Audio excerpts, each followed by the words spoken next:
Hey guys, it's Angel and welcome back to the channel. Today we're looking at the Iris Jabiru J160D. We'll look at the 170 as well in a moment, but first the little one. This is the latest from Iris, their first one in FS 2020, and it is a nice little aircraft. From what I can tell, this is a port of their FSX or P3D version. Caveat, may be incorrect, but I know it's definitely the same textures and model. However, of course, native materials, definitely, I can tell that much. So, it's been re-exported with the new materials, but it's essentially the same aircraft, from what I can see, as previous, with some updates and tweaks. Really nice ones, I will tell that much. Really cool aircraft, and a wonderful little GA flyer, 100 knots about cruise speed, and we're here in Bugalaga in Papua New Guinea, yes, I'll get that one right, to take a look at it. Why did I choose here? There's not really any of the custom airports in Australia yet other than Sydney, and I don't feel like flying from major airports, so let's take a look inside. First thing you'll see is it's quite a busy little aircraft. We'll quickly grab this cool feature, the iPad that's in the central console. Let's just pick, as you look here, pilot and co-pilot figures appearing. We'll get rid of the co-pilot for now. Wheel spats, composite wood and 3-blade propeller options, which I'm going to assume are visual unless the sim actually takes advantage of dynamically changing it. Got a GPS unit here, we've got our EFIS display at the front. Really simple controls. Now, there's a difference I've seen already between this and the 170. I had a quick look at both.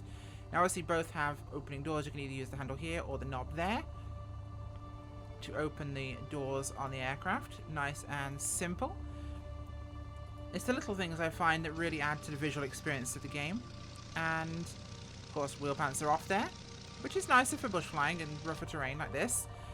Now, one thing I will say is the cameras, I think they use the same for both, because whilst this one you can go down and down, or to normal, and for a windshield view, they do not work properly on the 170. The 170 doesn't quite feel right, I'll show you in a moment. But we started with the engine going because I did notice a couple of glitches on the 170, which I'll look at in a moment, but operating the aircraft is real simple. We'll just shut everything down. It is crazy simple. So this is your fuel cutoff here. Of course, that's your brake, which is a handle on this aircraft. So we'll turn our master battery on. Lights are on. We'll put the fuel boost pump on the mags and hit the starter. And of course, that resets the co-pilot for some reason, which is unusual. Okay, we are good to go. We'll turn off that fuel boost pump. Everything else is engaged, I believe. Yep, that's our avionics there. We want that on. Always positive to have. Now, our flap selector is going to be there on the dashboard for us. We're at takeoff flaps now, so that should be nice and simple. We're going to take off here at Bugalaga, fly a couple of circuits, put it down, and have a look at the 170 as well. Of course, this is just a first look review. My opinion is my own. I may be incorrect about some factors. I'm usually not, but I will give that caveat that I am just one person giving my opinion. I don't usually put a lot of time into the aircraft before I give these reviews because I want it to be a very honest first look.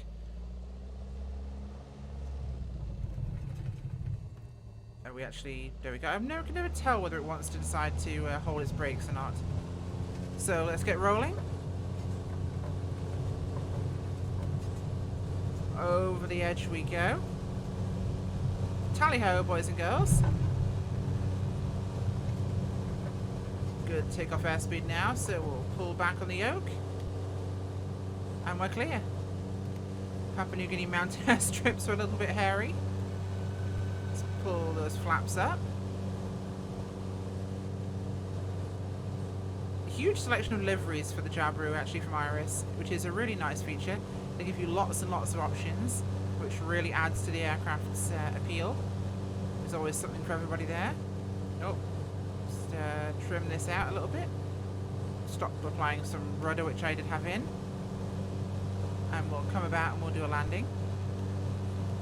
Not the most, should we say, conventional airfield to use. You'll see why in a moment, but it's definitely interesting. And I find this aircraft is especially well suited to things like that. Let's knock back our throttle here. Everything performs well on the 160. I was actually really disappointed with the 170, which is the first one I tried. Then I fired up the 160 and everything seems to be fine, which is quite nice. Now, there appears to maybe be a glitch when you start cold and dark. I started a runway, so when I turned things off and turned things on again, it was working, which is why I started running on the runway this time compared to my normal parking spot, because you'll see in a moment there appears to be some little technical snafus, which does appear to be a wider issue with 2020, where a lot of DLC aircraft have had these issues of cold dark starting and had to patch things. It can definitely throw things off a little bit. So where's our airfield? Should be round and behind us, I think. So we'll just roll the aircraft over. We're using, by the way, the SoFly Weather Presets Pro, and this is the hot and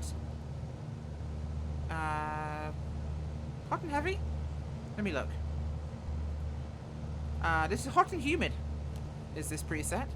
The weather presets are really cool. SoFly stuff is fantastic. I love them. They really add a lot of ambiance to the flight sim world, making this one a little bit shadier. I'm going to give it some flaps here. We have only 2 settings of flaps.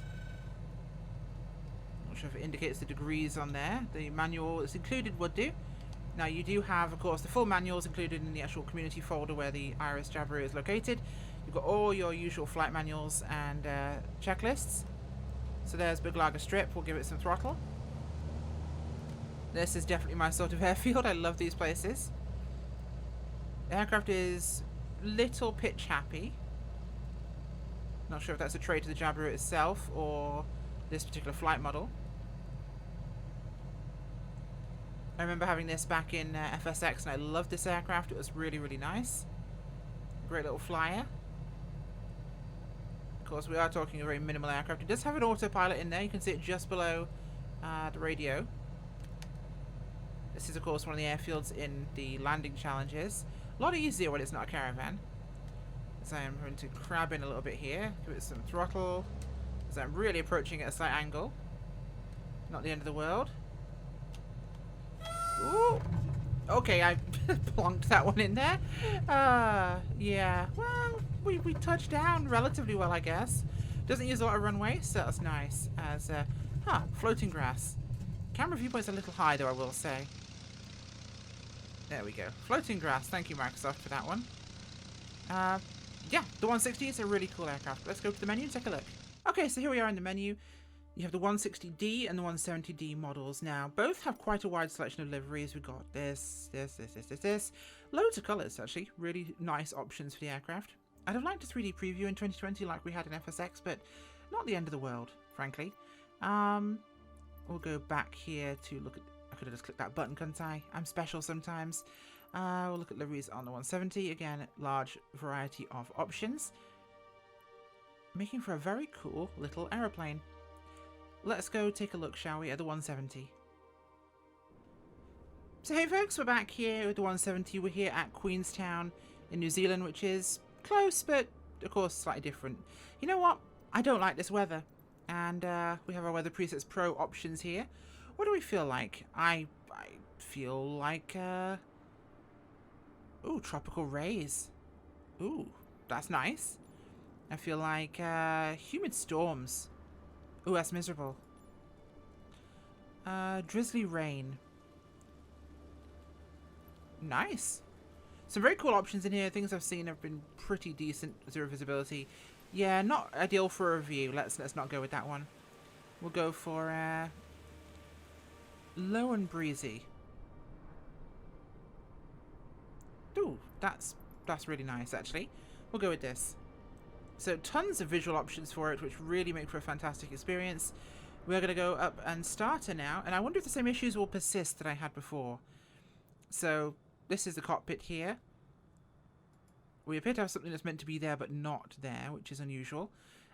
This is what I mentioned about the cold and dark issues. See, when I hit this, it says a button starter clicking over and over again.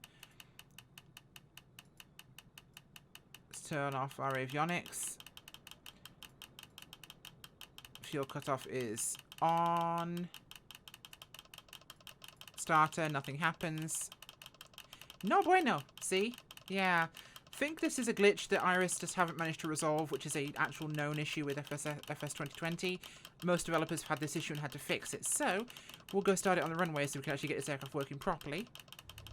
So we're back here at Queenstown, everything's turned on now, and you notice that the GPS is actually there now, and our iPad doesn't seem to do anything. Okay, so that's also a bit of a little moment of a glitch, but we're actually here, so flying-wise, operates largely the same. But as I mentioned with the visuals, oh, it works that time, and okay, so the glitch is, oh Jesus, the rudder's tail happy. The glitch with the, ooh, hello. Have we got, oh, we've got a hell of a crosswind actually with the low and breezy. Okay, didn't anticipate that. That's quite a lot of wind. More than I actually anticipated. And it's throwing the head around. Oof, hello. Yep, that's windy. This is not me, this is the weather. That is a little hectic. So that's quite an interesting weather preset. Giving us some really tricky takeoff and landing conditions for light aircraft. But same really feeling overall as the 160, just of course a little bit more powerful and a bit longer. The aircraft overall is a really well built, nice aircraft for the purpose. I'm going to wait for 1.2, I believe we're 1.1 now with this release. Hopefully they'll sort out that cold and dark issue, but like I said, it's a common FS issue from what I've seen. With any of the DLC aircraft that come out, most of them at some point or other have had that issue. And my god, this is choppy. Hello. Oof, that's throwing the aircraft around a little bit. Not sure how realistic yanking the nose around that hard is, but yeah. 2020's simulation of turbulence is, oof, this is really nasty wind. Can be a little bit weird at times. You know what? This is no fun. You are no fun, low and breezy. Low and breezy, my ass. We'll go for autumn sun. Oh, look at that. A whole new world. Beautiful conditions as well. Right, let's get this thing used back a little bit to a cruise configuration. And she does handle very nicely. Very placid aircraft, responsive but balanced. Like I said, starting from the runway with the engine on, everything does work perfectly. It's annoying that you have to do that, but I suspect that will be a very easy fix for them. Overall, quality aircraft, well made, decent textures. The price is great. You can pick this up, of course, from the marketplace and the Orbx store through the FTX Central downloader, which makes for a very easy experience. You can also get Weather Presets Pro from SoFly through the FTX Central app, which is a great feature on there and the Orbx website. I highly recommend that. That's $8, which is great. This is 35 Australian, which is about 25 USD. So a decent price for two versions of the aircraft. I think that's definitely worth it, and I know they'll make that patch to fix the cold and dark issue, which is my only real complaint with the aircraft, is the cold and dark issue. Shouldn't be a major issue. It's known, I think, in dev circles, and I look forward to seeing that fixed. Now I see a different tail number on the aircraft there. Yeah, I think those are painted onto the aircraft rather than taking our tail number. I'd like to see it take the chosen user tail number, but I understand their liveries and that's not always a possibility.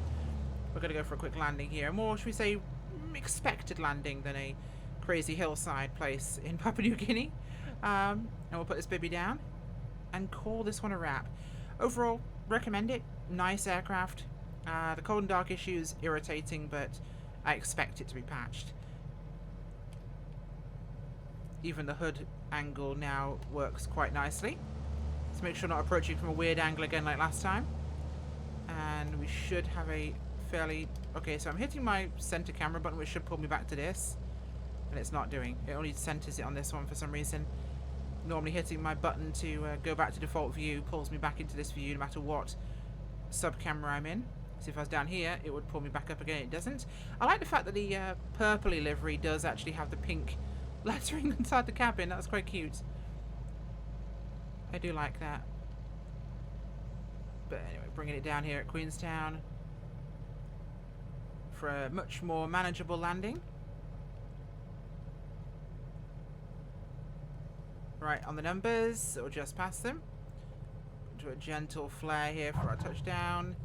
Lower the nose wheel, and we're down. Standing on the brakes, you'll stop very quickly. This aircraft is very light. pull those flaps up, and we are done. So overall, the Jabiru is a really nice aircraft. I really, really like this. Unfortunately, for some reason, my controller right now is being weird, so it won't allow me to use it for the drone camera.